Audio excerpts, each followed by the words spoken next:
काफी ज्यादा पूछे जाने वाला प्रश्न, करियर एक्स्ट्राऑर्डिनरी होगा या नहीं, नेम एंड फेम एक्स्ट्राऑर्डिनरी होगा या नहीं, ऐसे प्रश्न काफी ज्यादा आते हैं। तो सोचा क्यों ना उसके जो सूत्राज हैं, जो एक्स्ट्राऑर्डिनरी देखने की जो सूत्राज हैं, उनमें से एक सूत्र जो कि काफी इंपॉर्टेंट है, उसको क्यों ना आज शेयर किया जाए आप लोगों के साथ। ये सोच करके इस वीडियो को आज आप लोगों तक लाने का प्रयास कर रहा हूँ। तो चलिए आज का सेशन स्टार्ट करते हैं।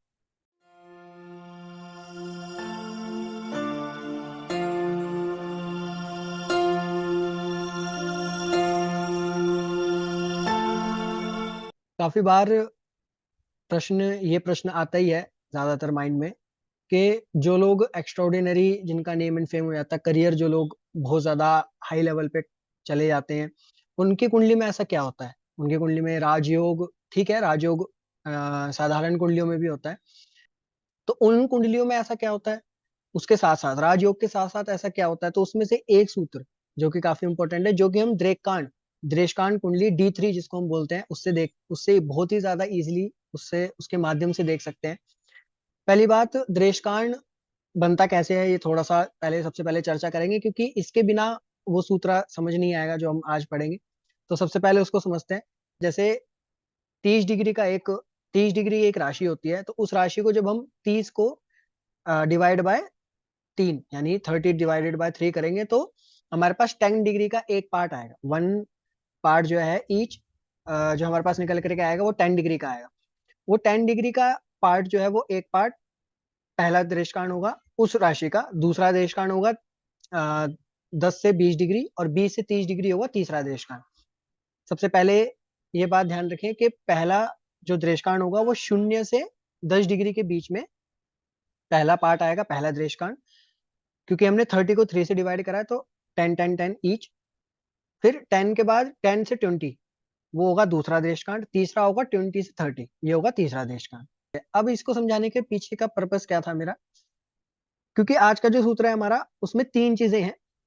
जो चर राशियां होती हैं, यानी 1 4 7 10, जो चर राशियां होती हैं, उसमें जो सबसे पहला दृष्टिकोण जो होता है, उन राशियों का जो सबसे पहला दृष्टिकोण जो होता है 0 से 10 डिग्री वाला, उसको हम उत्तम दृष्टिकोण बोलते हैं।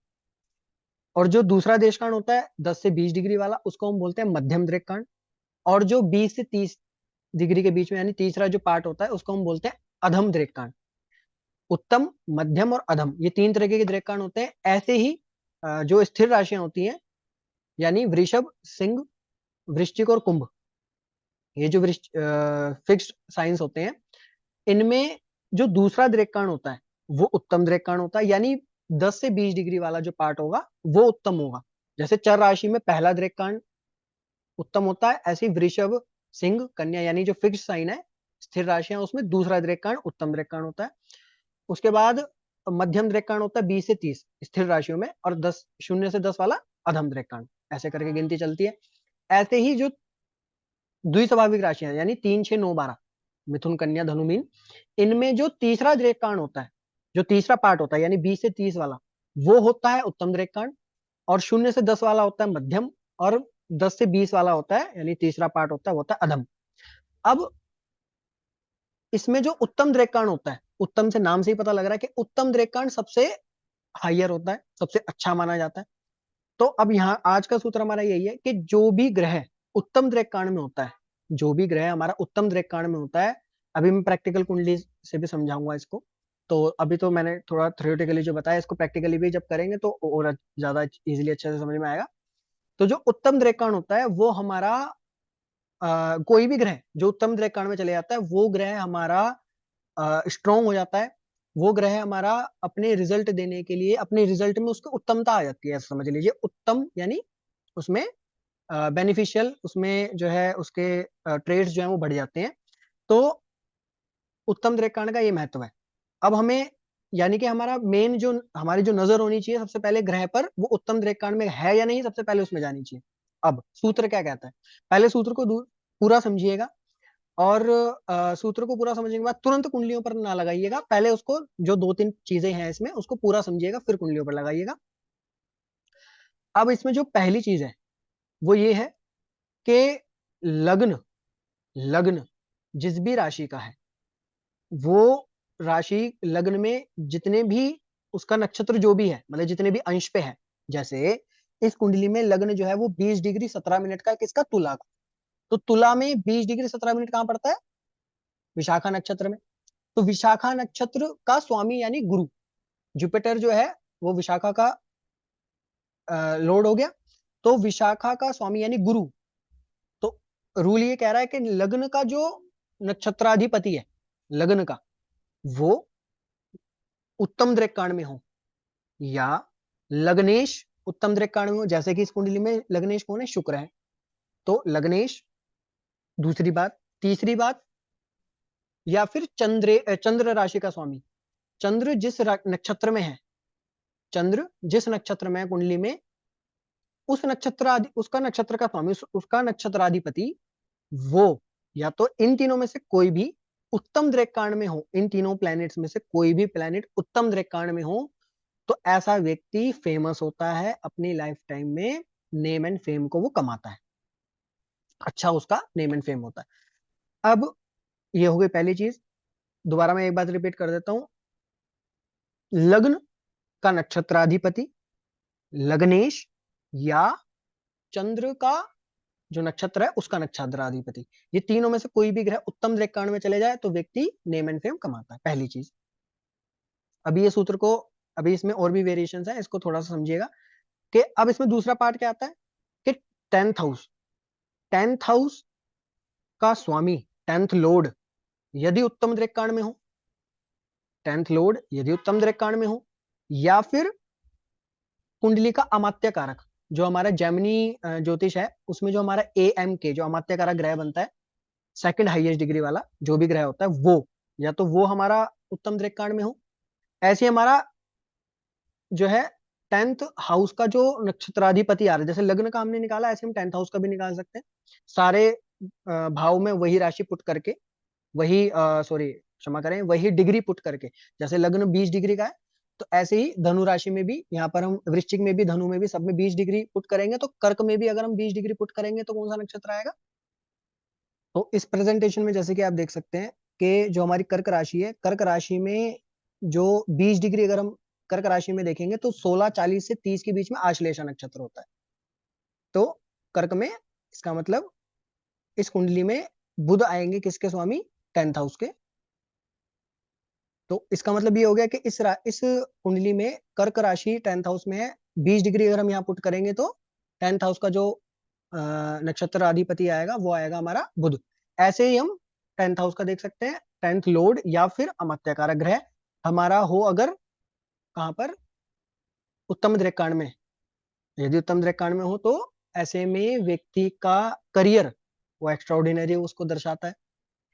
ये दो चीज हो गई, यही मेन चीजें थी, यही दो चीज मेन थी इसमें, इस सूत्र में, जो कि प्लेनेट का हमने देखना है कि वो उत्तम दृक्काण में है या नहीं, कौन कौन से, लग्न का लग्नाधिपति, या फिर लग्न का नक्षत्र लग्नाधिपति, या फिर चंद्र का नक्षत्राधिपति।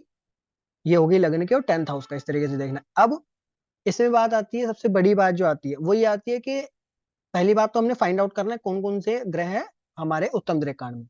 जैसे कि अब इस कुंडली में अगर हम नजर डालें तो इस कुंडली में जो लग्नेश है, सबसे पहले लग्न को देखते हैं। लग्न जो है वो विशाखा नक्षत्र जुपिटर है।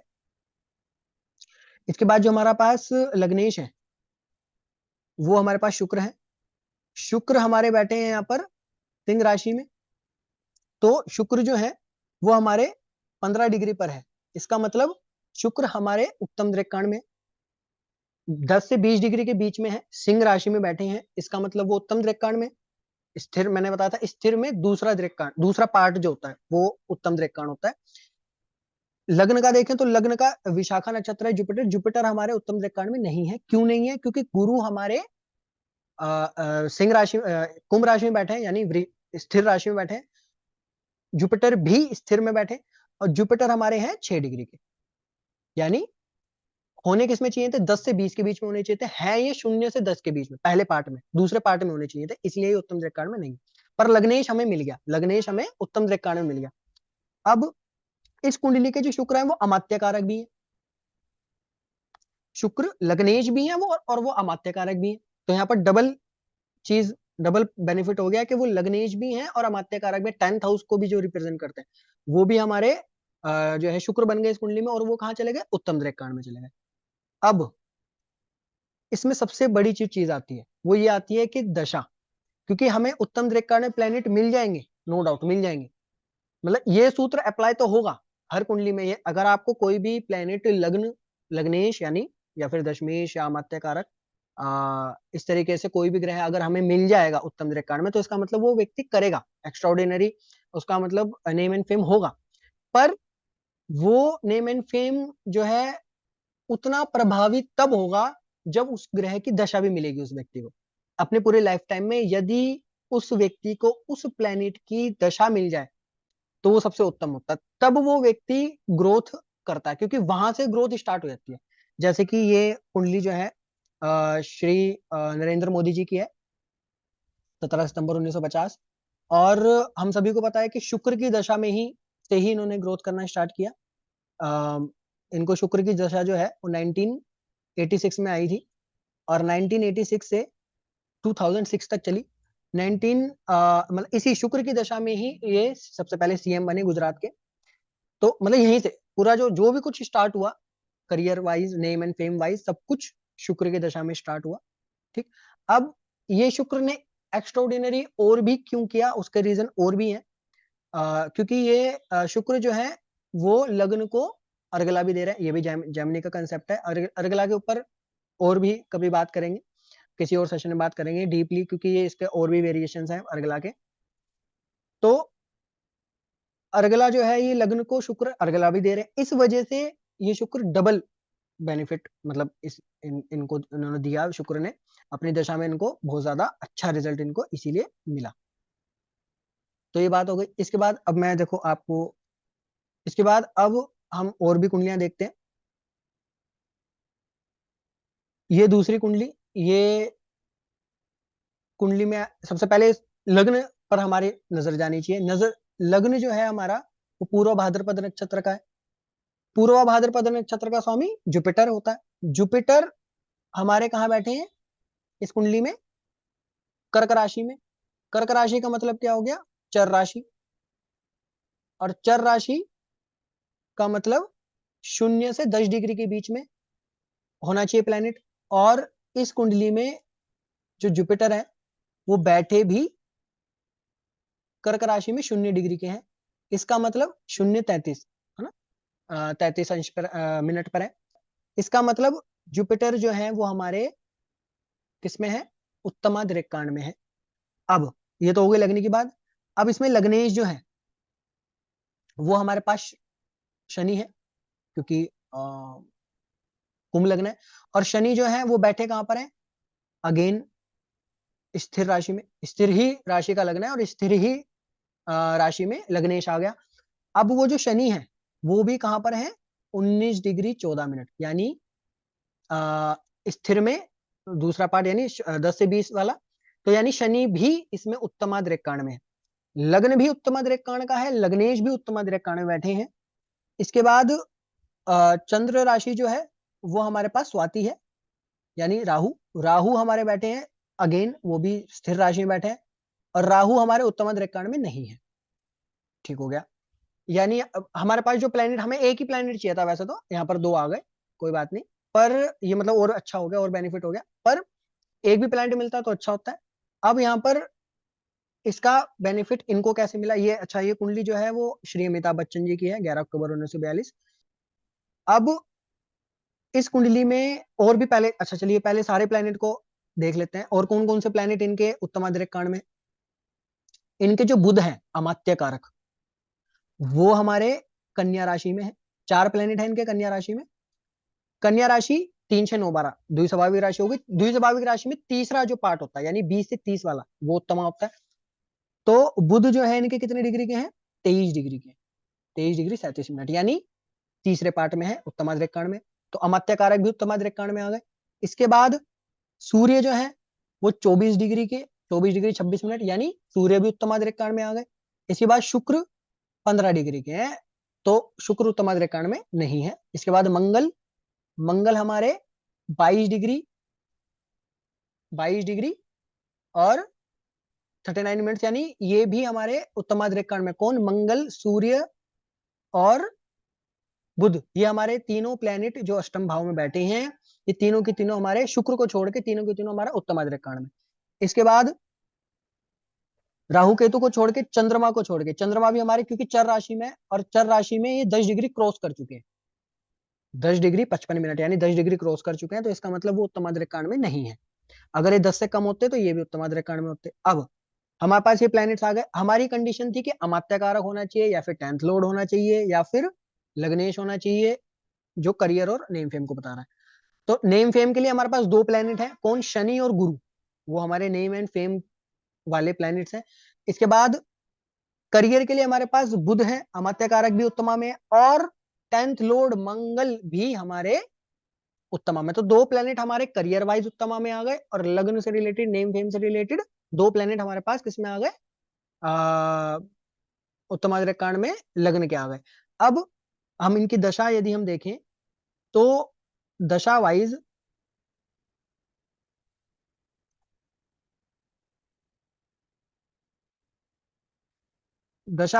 जुपिटर में इन्होंने, इनकी सबसे पहली हिट मूवी इन्होंने दी जुपिटर में। जुपिटर से इनका ग्रोथ स्टार्टिंग हुई थी, हम सभी को पता है। जुपिटर के बाद शनि बुध सब एक्सीलेंट रहे। तो जुपिटर हमारे पास है ही, क्योंकि वो लग्न के जो है पूर्व भाद्रपद लग्न जो है हमारा, पूर्व भाद्रपद का है, और वो उत्तमाद्र रेखाखंड में है। तो जुपिटर ने ग्रोथ दी, मतलब नेम एंड फेम दिया। इसके बाद जुपिटर के बाद शनि में लगातार कंटिन्यूटी में, शनि में तो बहुत ही ज्यादा एक्सीलेंसी रही। जो शनि ने तो बहुत ही ज्यादा हिट फिल्में दी शनि में तो इन्होंने। वो क्यों?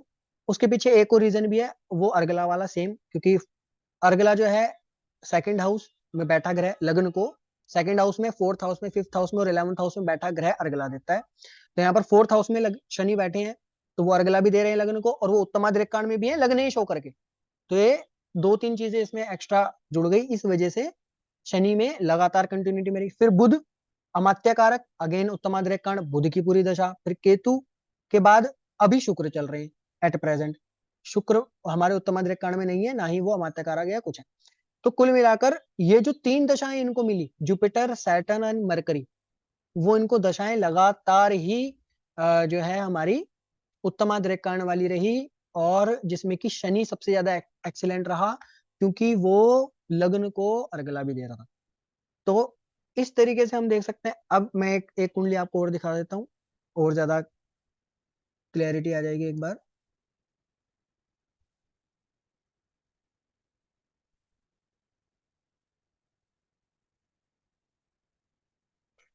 ये कुंडली श्रीमती इंदिरा गांधी जी की है। इसमें हम सभी को पता है कि जुपिटर में 1954 से इनकी जुपिटर की दशा स्टार्ट हुई थी। जुपिटर में ये सबसे पहले पहली बार जो है प्राइम मिनिस्टर बनी थी, और जुपिटर में ही मतलब सब कुछ नेम फेम सब कुछ स्टार्ट हुआ। अब जुपिटर में क्यों हुआ? सबसे पहले लग्न का देखते हैं। लग्न आश्लेषा नक्षत्र में बुध के नक्षत्र का है। बुध हमारे इस कुंडली में स्थिर राशि में बैठे। बुध हमारे स्थिर राशि में बैठे। बुध की डिग्री कितनी है? 13 डिग्री है। बुध की डिग्री 13 डिग्री है, यानी लग्न जो है वो हमारा उत्तमाद्र रेखाखंड में है, पहली चीज। दूसरी चीज, लग्नेश जो है वो चंद्रमा है। चंद्रमा इस चर राशि में बैठे हैं, चर राशि में।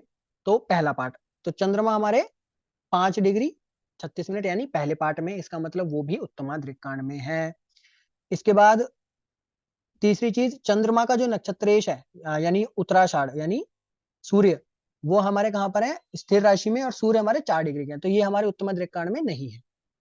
ठीक हो गया। हमारे पास दो प्लेनेट आ गए, लग्न से रिलेटेड दो प्लेनेट आ गए, चंद्रमा और बुध, ये हमारे आ गए लग्न, नेम एंड फेम से रिलेटेड। अब इसके बाद करियर का देख लेते हैं। अमात्य कारक है शुक्र।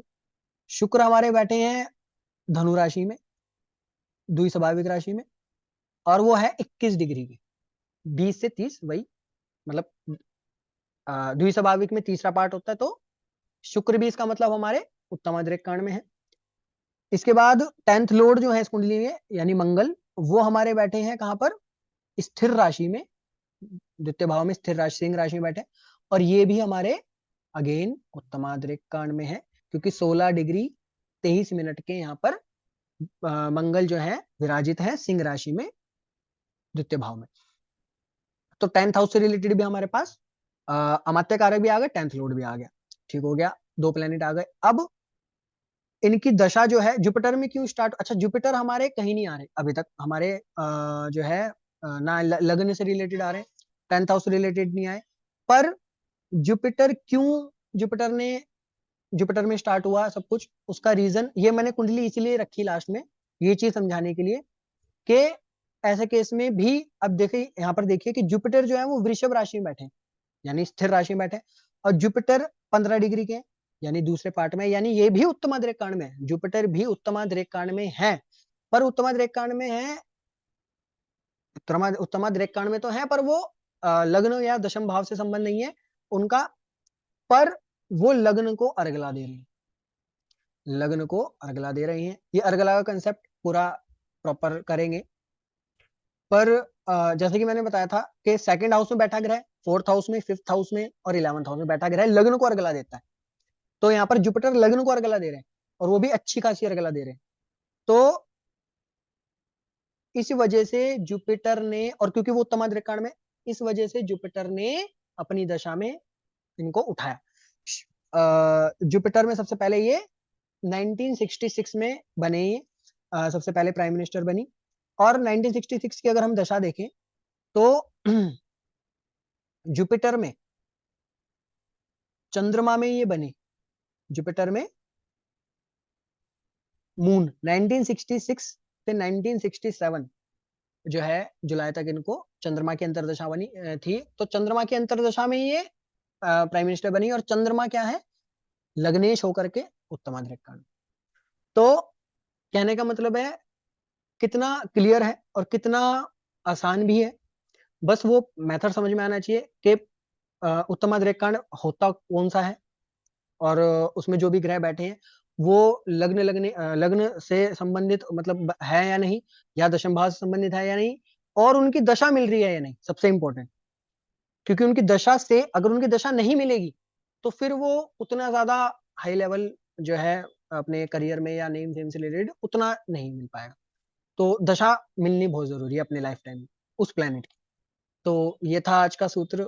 मुझे आशा है आप लोगों को अच्छे से समझ में आया होगा, और समझ में आया होगा तो अपने कुंडलियों पर लगाएं, अपनी कुंडलियों पर लगा करके, नहीं समझ में आया होगा तो एक बार दोबारा देख लें वीडियो को, कोई इशू नहीं है, पर इसको अच्छे से समझें, थोड़ा स्लोली इसको समझें, कोशिश करें, क्योंकि ये बहुत इंपॉर्टेंट कंसेप्ट है। इसको अच्छे से लगाएं, अपनी कुंडलियों पर लगाएं। अगर आपको, अगर आपका भी कोई प्लेनेट है उत्तमाद्रेक कांड में, और अगर उसकी दशा चल रही है या आने वाली है, चल रही है तो उसका रिजल्ट बताएं, और अगर आने वाली है तो फिर रिजल्ट का वेट करें, क्योंकि आपका अगर आने वाली है वो दशा तो वो बहुत एक्सीलेंट होने वाली है। तो आशा है सूत्र समझ में आया होगा, और नेक्स्ट टॉपिक में, नेक्स्ट वीडियो में नेक्स्ट टॉपिक के साथ मिलेंगे, और कुछ अच्छा सीखेंगे। तो चलिए, तब तक के लिए आप लोग भी सीखते रहें, और मैं कोशिश करूंगा जल्दी से जल्दी ऐसे सूत्राज लेकर के आता रहूं। प्रणाम।